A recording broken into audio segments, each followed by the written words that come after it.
Imagine this. You are walking through the hardest season of your life. Nothing is working. The plans you carefully built are collapsing one by one. The people you thought would stay have disappeared. Every door you knock on remains shut. Every answer you search for seems hidden behind a wall of silence. You wake up each morning carrying a weight you cannot explain. Not physical weight, something heavier. The feeling that you have somehow become disconnected from life itself. And then something strange happens. Not a miracle, not a breakthrough, not a sudden success, just a sentence. A conversation, a book falling off a shelf, a stranger saying exactly what you needed to hear, a video appearing at the perfect moment, a forgotten memory resurfacing, a realization arriving out of nowhere, and somehow, everything changes. The circumstances remain the same. The problems are still there. The uncertainty has not disappeared. Yet something inside you shifts, as if a key has silently turned inside a lock you didn't even know existed. How does that happen? Why do certain ideas arrive at exactly the moment we need them? Why do some messages seem to find us rather than the other way around? And perhaps the most unsettling question of all, what if the things that change your life are not the things you actively search for? What if they are the things that find you? Most people spend their entire lives chasing success, chasing certainty, chasing love, chasing happiness, chasing purpose, chasing the next answer, the next opportunity, the next achievement, the next version of themselves. They believe that meaning is something hidden somewhere in the future, something that must be hunted down, something that only appears after enough effort, enough suffering, enough waiting. But what if this assumption is backwards? What if the greatest truths don't reveal themselves when you are searching frantically for them? What if they reveal themselves when you become capable of receiving them? Think about it. You could hand a complex philosophy book to a child, and its wisdom would remain invisible. Not because the wisdom isn't there, but because the child is not yet ready to see it. The same words, the same pages, the same ideas, completely different experience. Years later, that same book could feel like it was written specifically for them, almost as if the book had changed. But it didn't. They did. And maybe that's true of far more than books. Maybe opportunities don't arrive when they are created. Maybe they arrive when they are recognized. Maybe guidance doesn't appear when it is spoken. Maybe it appears when it is understood. Maybe purpose doesn't arrive when it is found. Maybe it arrives when you become the person capable of seeing it. This creates a paradox most people never notice. You spend years searching for something. Then one day, when you've almost stopped looking, it appears. Was it hiding? Or were you? You spend years asking questions. Then suddenly the answer becomes obvious. Did the answer arrive? Or did your awareness finally catch up to it? You spend years feeling lost. Then one seemingly ordinary moment changes everything. Did destiny intervene? Or were countless invisible experiences preparing you for that moment all along? There is something deeply unsettling about this possibility, because it suggests that life may not operate the way we think it does. We imagine ourselves as hunters moving through reality, collecting the things we need. But what if reality is constantly sending signals toward us? What if opportunities, lessons, insights, and transformations are appearing every day? And what if most of them go unnoticed? Imagine standing in a room filled with music. Hundreds of songs are playing simultaneously, yet you can only hear the station your radio is tuned to. The music is there. It has always been there. The question isn't whether the signal exists. The question is whether you can receive it. Now consider your own life. How many warnings did you ignore before learning a painful lesson? How many opportunities passed by because you weren't ready? How many truths were standing directly in front of you while you searched everywhere else? And perhaps most importantly, what is trying to find you right now? Not tomorrow, not next year, right now. What message keeps appearing? What pattern keeps repeating? What discomfort keeps returning? What idea refuses to leave your mind?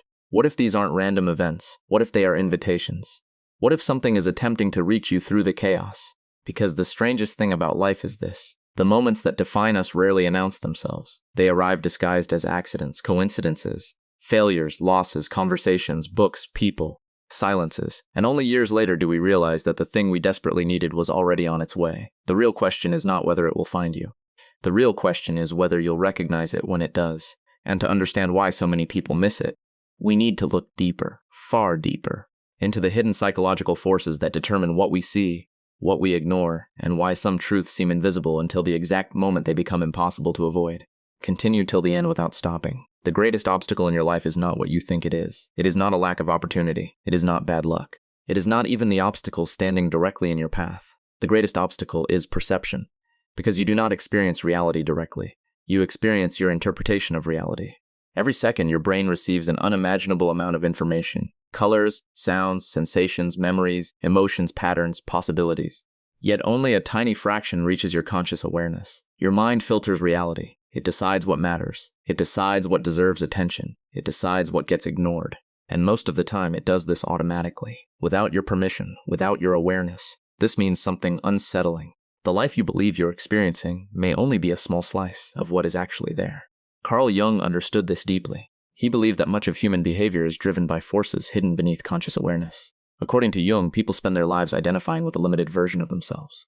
A carefully constructed identity, an image, a story, a character. But beneath that character exists something larger, a deeper self. A hidden landscape of unrealized potential, forgotten desires, buried fears, and unexplored truths. Jung called part of this hidden territory the shadow. The shadow contains everything you refuse to acknowledge, everything you avoid, everything you suppress. And because you suppress it, it begins influencing your life from behind the scenes. The things you most need to see often reside in the places you most avoid looking. That is why life has a strange tendency to repeat itself. The same relationships, the same disappointments. The same fears, the same frustrations, different faces, different locations, different circumstances. Yet somehow the pattern remains, because life keeps presenting the lesson until you finally recognize it, not as punishment, as invitation. Friedrich Nietzsche saw a similar dynamic. He believed that most people live inside inherited beliefs, values borrowed from parents, culture, religion, society, tradition. They assume these beliefs are their own, but they rarely question them. And when you live according to ideas you never consciously chose, you become disconnected from yourself. You begin chasing goals that do not satisfy, following paths that do not fulfill, winning games you never truly wanted to play. From the outside, everything looks successful. Inside, something feels missing, a strange emptiness, a quiet dissatisfaction, an unshakable feeling that there must be more. That feeling is often dismissed, ignored, distracted away. But what if that discomfort is actually a signal? What if the restlessness is trying to find you? What if the dissatisfaction is not evidence that something is wrong? What if it is evidence that something important is trying to emerge? Viktor Frankl witnessed this during some of the darkest moments in human history. While imprisoned in Nazi concentration camps, he observed a profound truth. People can survive extraordinary suffering if they can find meaning within it. Without meaning, suffering becomes unbearable. With meaning, suffering can become transformative. Frankl argued that humanity's deepest drive is not pleasure, not power, not comfort, meaning. And when people lose contact with meaning, they experience what he called an existential vacuum, a feeling of emptiness, aimlessness, disconnection. Many people spend their lives trying to fill that vacuum with possessions, entertainment, status, validation, achievement. But no amount of external success can solve an internal absence, because meaning cannot be purchased, it must be discovered. And often, it discovers you first. Yet modern society makes this increasingly difficult. Every day, thousands of voices compete for your attention. Advertisements, notifications, algorithms, opinions, predictions, outrage, fear, endless stimulation. Aldous Huxley warned of a future where people would not be controlled through force. They would be controlled through distraction. Not imprisoned by chains. Imprisoned by endless entertainment. A society drowning in information while starving for wisdom. A world where everyone is connected yet increasingly disconnected from themselves. The consequence is profound. Many people no longer hear their own inner voice. The signals are still there, but they are buried beneath noise. The invitation is still arriving, but it is drowned out by distraction.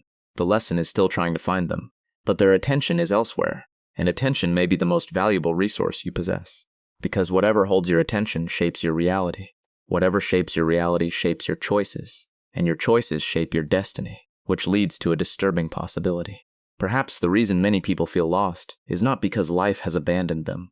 Perhaps it is because they have become inaccessible to the very signals trying to guide them. And if that is true, the consequences reach far deeper than most realize. Imagine walking through a maze while wearing a blindfold. Every wrong turn feels random. Every obstacle feels unfair. Every setback feels accidental. But the moment the blindfold comes off, everything changes. The maze was always there. The path was always there. The difference was awareness. Most people never realize they are wearing a psychological blindfold. They assume their thoughts are objective, their fears are rational, their perceptions are accurate. Yet neuroscience reveals something very different. Your brain is not designed to show you reality. It is designed to help you survive. And survival often prioritizes familiarity over truth. This creates cognitive biases, mental shortcuts, distortions, invisible filters. One of the most powerful is confirmation bias. You notice evidence supporting what you already believe. You ignore evidence that contradicts it. If you believe opportunities are scarce, you will notice scarcity. If you believe people are untrustworthy, you will notice betrayal. If you believe you are incapable, your mind will continuously collect proof. Reality begins reflecting your expectations. Not because the world changes, because your perception changes. This creates self-reinforcing loops. You become trapped inside stories. Stories about who you are, what you deserve, what is possible, what is impossible. Years pass, entire lives pass. Without realizing, the prison walls were built from assumptions. Another consequence emerges: learned helplessness.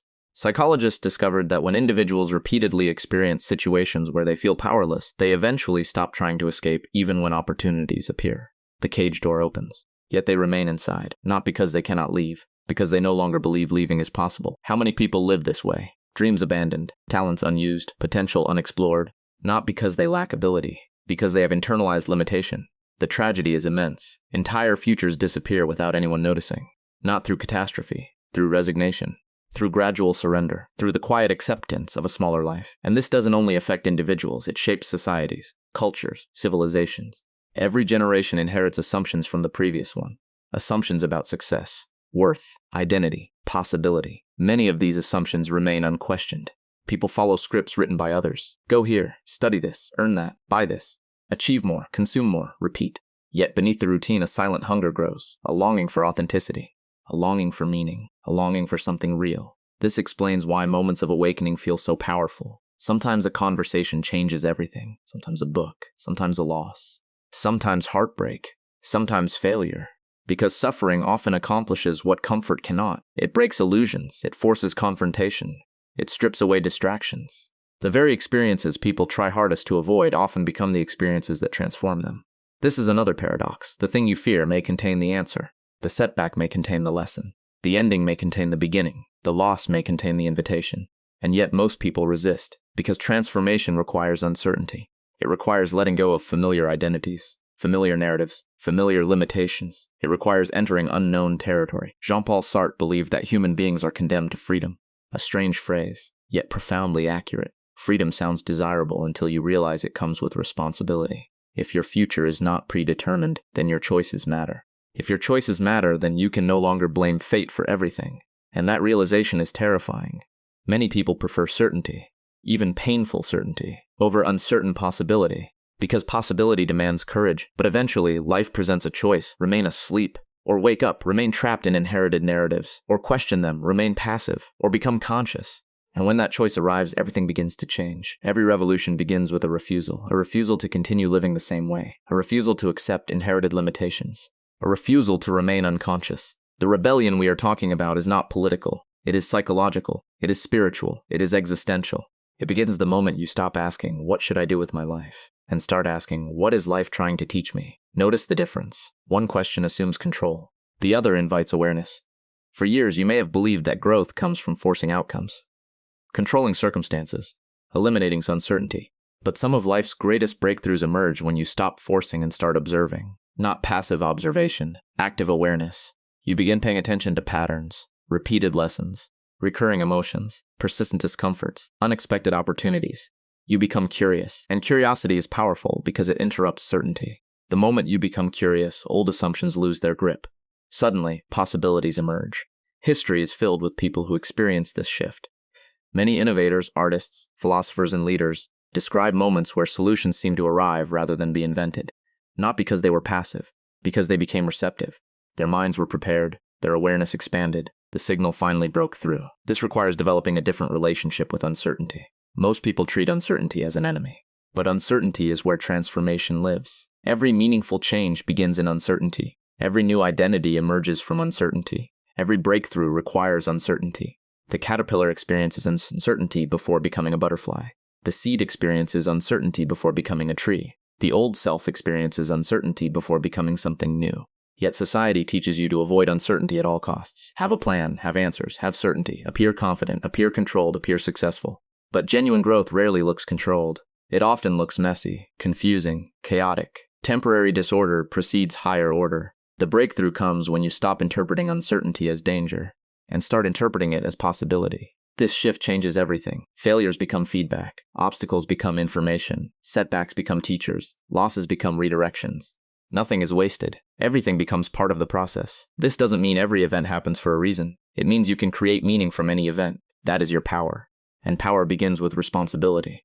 Responsibility for your attention. Responsibility for your interpretations. Responsibility for your choices. You cannot control everything that happens, but you can control how you engage with it. That realization is liberating. Because it means your future is not determined solely by circumstances. It is shaped by consciousness, by awareness, by willingness, by courage, and perhaps most importantly, by trust. Trust that not everything valuable can be planned. Trust that some answers arrive when readiness meets opportunity. Trust that life may be communicating through experiences you currently misunderstand. Trust that what appears random today may reveal meaning tomorrow. The rebellion is not about controlling reality. It is about becoming available to it. Because when you become available, the signals become clearer, the patterns become visible, the invitations become unmistakable. And eventually, one final realization emerges. A realization that changes everything. Imagine reaching the end of your life, not with regret, not with fear, but with clarity. Looking back across decades, across victories and failures, across joy and suffering, across every twist and turn, and suddenly seeing the pattern, not isolated events, not random accidents. A pattern, a hidden thread connecting everything, the heartbreak that redirected you, the failure that humbled you, the loss that awakened you, the struggle that strengthened you, the opportunity that appeared at precisely the right moment, the person who arrived when you needed them, the lesson that finally made sense. The truth is not that life gives you everything you want. The truth is far stranger. Life continually presents what you need for your evolution, but it rarely arrives in the form you expect. You expect answers. Life gives questions. You expect certainty. Life gives ambiguity. You expect comfort. Life gives growth. You expect arrival. Life gives becoming. This is why so many gifts appear disguised as burdens. Because transformation often wears the mask of disruption. The thing that finds you when you need it most may not look like salvation. It may look like confusion, a challenge, a loss, a confrontation, an ending. But hidden within it is an invitation to become more conscious, more aware, more authentic, more fully yourself. The deepest realization is this: you are not merely searching through life. Life is searching through you. Every experience is asking a question. Every challenge is testing an assumption. Every encounter is revealing something. Every moment contains information, and the quality of your life depends largely on your willingness to listen. The answers you seek are not always hidden in distant places. Often they are hidden in plain sight. Inside recurring patterns, inside persistent emotions, inside uncomfortable truths, inside ordinary moments. The signal has always been there. The invitation has always been there. The lesson has always been there. What changes is your ability to receive it. And perhaps that is the greatest paradox of all. The thing that will find you when you need it most is not always a person, not always an opportunity, not always a breakthrough. Sometimes it is a version of yourself, a version waiting patiently beneath fear, beneath conditioning, beneath distraction, beneath doubt. Waiting for the moment you are finally ready to meet them. Because the greatest discovery you will ever make is not something outside of you. It is the realization that you were never truly lost, only disconnected. And once that connection returns, everything changes. The noise loses its power. The distractions lose their grip. The fear loses its authority. You begin moving through life differently. Not because uncertainty disappears, but because you trust yourself within it. Not because every question is answered, but because you no longer need every answer. Not because life becomes predictable, but because you become present. And when you become present, something extraordinary happens. You start noticing the patterns, the signals, the invitations, the quiet wisdom hidden inside ordinary moments. And one day, perhaps years from now, you will look back at a moment that once seemed insignificant. A sentence, a conversation, a loss, a book, a realization, maybe even these very words. And you will understand something that cannot be fully explained, only experienced. That life had been speaking to you all along, waiting patiently. Repeating itself, leaving clues, opening doors, guiding you toward a version of yourself you could not yet see. And when you finally recognize it, you will realize that the thing that found you when you needed it most was never late. It arrived at the exact moment you became capable of receiving it.